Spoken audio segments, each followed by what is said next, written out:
सांगलीच्या सिव्हिल हॉस्पिटलमधून बाळाला जन्म देऊन आई पळाली। त्यानंतर तब्बल 3 महिने सिव्हिल स्टाफने त्या पुरुष जातीच्या बाळाचा सांभाळ केला।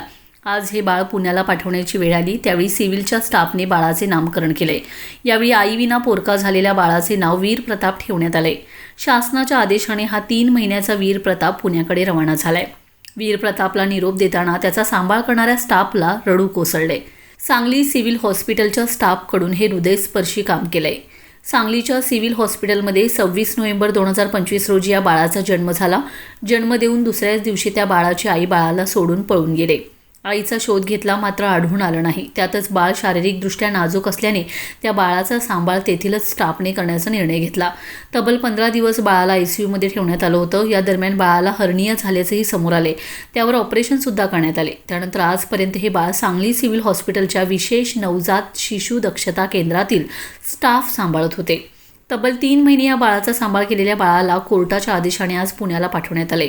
याबाबतचे कायदेशीर सोपस्कार पूर्ण करून पाठक शिशु केंद्राकडे हे बाळ डीन प्रकाश गुरव यांच्याकडे सुपूर्द केले।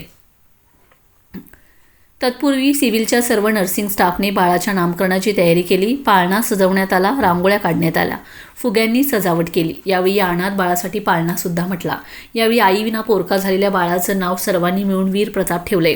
शासनाच्या आदेशाने हा 3 महिन्याचा वीर प्रताप आज पुण्याकडे रवाना होणार होता, त्यामुळे त्याला निरोप देण्यासाठी सांगली सिव्हिल हॉस्पिटलमधील सर्व स्टाफ एकत्र आला होता। यावेळी 3 महिने सांभाळ केलेल्या बाळाला पाठवताना येथील स्टाफला गहिवरून आले, तर काहींना रडू कोसळले। जन्म झाल्यावर आईचे छत्र गेले, मात्र सांगलीच्या सिव्हिल हॉस्पिटलमधील प्रत्येक नर्स डॉक्टरनी या बाळाला 3 महिने आईचे प्रेम देऊन सांभाळ केला। त्यामुळे या 3 महिन्याच्या वीर प्रतापला निरोप देताना अनेकांना अश्रू रोखता आले नाहीत। आईविना सांभाळलेल्या वीर प्रतापने जाताना मात्र शेकडो आई निर्माण केले। दिनांक 25/11/2025 रोजी जनाबाई लमानी नावाची महिला आपल्या रुग्णालयात डिलिव्हरीसाठी दाखल झाली होती।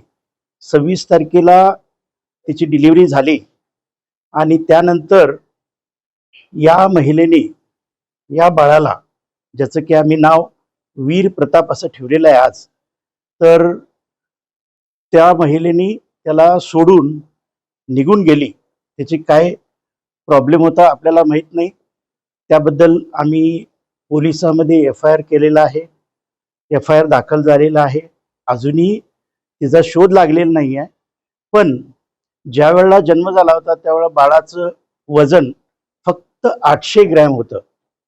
अथक प्रयत्नांनी आपल्या सर्व पीडियाट्रिक डिपार्टमेंट आणि NICUच्या स्टाफनी अतिशय मदरली केअर घेऊन या बाळाला चांगलं संगोपन केलं आणि ICUमध्ये ठेवलं होतं। बाळाला अगदी ऑक्सिजनवरती ठेवलं होतं।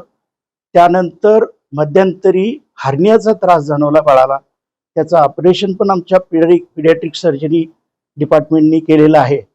अशा प्रकारे सर्व करून बाळ अगदी छान वजन वाढल्यानंतर आज रोजी आम्ही हे बाळ पुण्यात शिफ्ट करत आहोत संस्थेला, जेणेकरून त्याचं संगोपन पुढं केलं जाईल।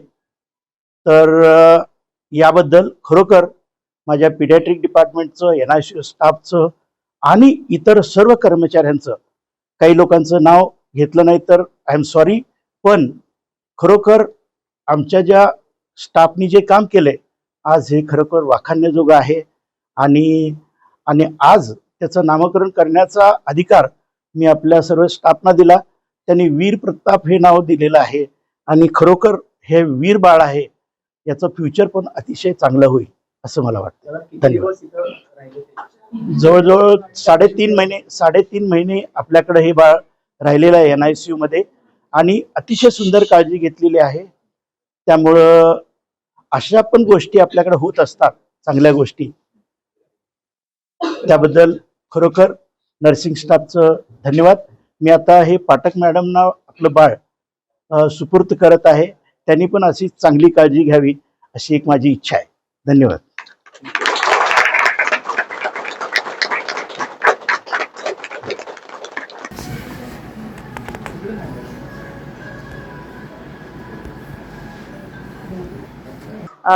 गुड मॉर्निंग, माझं नाव संपदा जोशी, मी इथे पीडियाट्रिक सिस्टर इन्चार्ज आहे।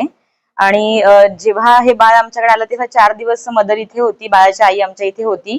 नंतर ती न सांगता गेली, कुठेतरी गेली. प्रशासनाला आम्ही कळवलं आमच्या तरीने, जे आमच्या फॉर्मॅलिटीज होत्या त्या आम्ही कंप्लीट केल्या आणि त्याच्यानंतर प्रशासनाने पण खूप प्रयत्न केले बाळाच्या आईला शोधण्यासाठी. आता बाळाची आई नव्हती एवढे दिवस, पण आमच्या इथल्या सर्व नर्सिंग सिस्टर, डॉक्टर यांनी बाळाची आपलं बाळ समजून त्यांनी सगळी बाळाची केअर घेतली.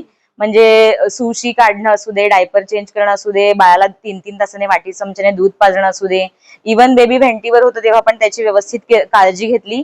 बाळ ऍट बर्थ 800 ग्रॅमचं होतं आणि आज 1.480चं झालंय बेबी.